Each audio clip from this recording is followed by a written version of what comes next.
It's almost Banlist season once again, so in today's video, I'm going to be talking about what I feel like should and could possibly get hit on the upcoming March 2025 ban list. For those of you who don't know, I believe there was a post somewhere that confirmed that like the ban list would be released, I believe at the YCS in the middle of March, so that's around when we can expect to see this list. So in today's video, I'm just going to be going over problems in the overall format and what needs to be addressed, as well as what could realistically happen. So if you guys enjoy this type of content, then let me know by leaving a like, commenting, and subscribing. But with all that being said, let's hop straight into it. Alright, so first I'm going to talk about some potential problems that would need to be addressed in the metagame. Overall, I think the metagame as a whole is in an okay spot right now. It's definitely better than it was, in my opinion, back when Snake Eyes and Yugioh were a thing, because in this format, we have seen a bunch of other decks be able to compete at the highest level, and even though Yugioh and Malice are still very dominant decks, I feel like they aren't as dominant as Snake Eyes and Yugioh were back at their peak a few months ago. However, that being said though, I think there are still a few problems with each of these. The first one being with Yugioh and Eclipse Twins. Yugioh Detonator just becomes so hard to out now that Eclipse Twins is a thing, because as long as they have it under Detonator as a material, commonly played cards like Infinite Impermanence and Abyssal Druisworm that used to be outs to Detonator are now not outs at all. People have been switching to cards like Metaltronus, sure, but in general, it just means Yugioh Detonator is a lot more of a problematic card than it used to be, because there just aren't that many outs now. Even Book of Moon and Book of Eclipse sometimes would be able to deal with the Yugioh Detonator, but now with Eclipse Twins, Detonator can pretty much play around all of those cards. So I think that some hits to Yugioh would be justified, just making it so the deck is slightly less consistent or is able to access Detonator slightly less often. I don't think they're going to realistically do anything to kill the viability of the deck, especially because it has more support coming out in the future. And I think Malice is in a similar boat as well. So, and some problems with this deck include the fact that they're playing Nightmare Griffin now, and Griffin is also a very annoying card to deal with. So it just means usually when Malice is able to go first, they're able to set up a board with Griffin that's just pretty much impossible to break unless your hand is perfect. And I think that means Malice overall does warrant getting hit like a little bit. Similar to Yugioh, I don't think they're going to kill it outright because they are getting new support. A small hit just to hinder it a little bit, maybe like consistency or something, could be on the table. And I'll talk more about specific cards in the upcoming slides. And then finally, I think like lingering cards like Fuelos and Shifter could be seen as a problem as well. Shifter especially, I think, is a big problem that's keeping back like a lot of the other rogue contenders. Like Yugioh and Malice can play under Shifter fairly decently, and there isn't really too much of a problem those two decks have, but there's so many other decks that are just gatekept by this card that I think this card is still a pretty big problem in this metagame. It's preventing a lot of those other decks from being able to compete, and not to mention these types of lingering effects are just really hard and really annoying to deal with. Fuelos, on the other hand, you could argue is also really annoying, but I feel like Fuelos was getting a lot of hate because it just wasn't that accessible, so not everyone who wanted to play competitively would be able to have easy access to it. Since it's getting reprinted in the upcoming Rarity Collection set, and it'll be, I guess, a lot more of a level playing field, since now everyone will have access to this powerful card that's able to be good against every single deck in the format. So even though Fuelos is incredibly strong, I don't think it really has any chance of getting hit on this upcoming list at all. However, speaking of cards that I do think can get hit, like I mentioned just now with Shifter, this card does gatekeep so many different decks out there, and these types of lingering hand traps just shouldn't really be in the game, especially ones that aren't like the Mulcharmies, since at least with the Mulcharmies, you're given an option to either play super hard into them or not really play at all. Whereas with Shifter, if your deck requires the graveyard, there is really nothing you can do about it. So I think that Shifter is definitely something that could get banned. In a similar vein, cards like Dimensional Barrier with these lingering effects, I think are still pretty problematic for the game. Even though Triple Tactics Thrust isn't as popular as it was in previous formats, the fact that Barrier is still very accessible makes it so some decks are just completely locked out from playing most of the time, and there is really no counterplay to this for some decks. So similar reasons as Shifter, these types of lingering effects that just can't be played around, I feel like are cards that do warrant being banned, especially because Barrier is a card that will pretty much always be a good floodgate, and there will always be decks out there that end up losing to this card. Hitting it now would take away this problem in the future as well. One more meta-specific card that has started to become more of a problem is Abyss Dweller.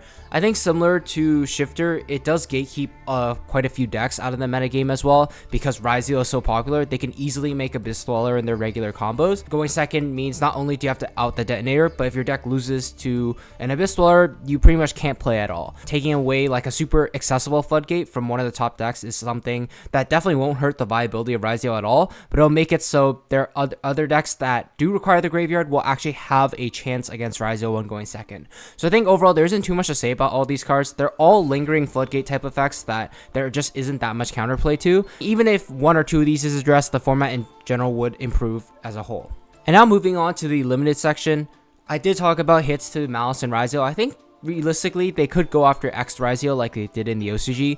This would hinder the consistency of Ryzeo a tiny bit. Not too much to the point where it really matters, because they are getting 7 Tachyon in an upcoming set, and that's just 3 extra search cards for them. So I don't think it really affects their consistency too much. But X Ryzeo was one of the best extenders / starters in the deck because of how important it is to dump a card like Eclipse Switch to the graveyard or Aggregators to the graveyard when going second. So I think that if you're able to cut it down to 1, players just aren't going to be able to have hard draw on it as often. X Ryzeo is pretty fair hit, not going to kill the deck at all, but it is significant enough to where it'll actually matter for the deck. I think on a similar vein, Mouse P White Rabbit is also something that could be hit. And I know this one might seem a bit weird because Dormouse is generally considered the better one, and yes, I do agree that Dormouse is better, but I think that hitting White Rabbit to 1 actually kind of matters a bit more, because that means once they go through their regular combo, if, for example, you have a copy of Abystial and you hit the White Rabbit out of the graveyard, they generally won't have a way to get it back into the graveyard, so they could banish it again on the next turn with a card like Whitebinder. You're cutting off 1 extra piece of interruption from the Malice end board if you do have that extra copy of Abystial. Whereas beforehand, no matter what you banished with Abystial monster, it didn't really matter most of the time. Now, if White Rabbit's at 1, then the Abystial will at least be able to trade 1-for-1 with the potential trap that White Rabbit could set. So I think it would be a significant enough hit to Malice without killing it, similar to how X Ryzeo works with the Ryzeo deck. And then the last one is a bit of a hot take. I guess maybe Druid's Worm is something they could consider hitting. Of course, Bystials have always been incredibly strong hand traps every time they're good. Even though Druid's Worm has lost a little bit of its value since Detonator is no longer really affected by Druid's Worm with the introduction of Eclipse Twins, I feel like hitting Druid's Worm could almost be like an indirect hit to Malice as well. They have been playing a very high number of Bystials to act as additional extenders, and getting rid of a few additional extenders for the Malice deck could also be somewhat significant. There are definitely replacements for it, and once the new Malice cards come out, it may not matter. This is something that is not too far out of the question, especially because it is already at 1 at the OCG, I believe. And I feel like the card is strong enough to warrant seeing a hit. Although I will acknowledge that compared to X and White Rabbit, this is a much less likely hit. But it's something I felt like could possibly happen. So I wanted to touch on it really quickly. And then for the rest of the limited cards, these are all cards that are currently banned, but I think could definitely come back. Nightmare Mermaid, especially, I think is something they could realistically do because the Orcus cards are coming out pretty soon, and Nightmare Mermaid is a pretty important card for the deck to be able to essentially give them their own copy of Fiendsmith Requiem. And it's kind of funny to see because Mermaid is essentially just the worst copy of Fiendsmith Requiem in every single way possible. And while Requiem is still running free, Mermaid is still banned. So I think that it's realistic that this card will come back and give a nice boost to Orcus and make it a little bit more of a viable deck, because now they don't necessarily have to hard draw an Orcus piece. Any 2 monsters will turn into any Nightmare, and then that will turn into Mermaid and get them going to their combo.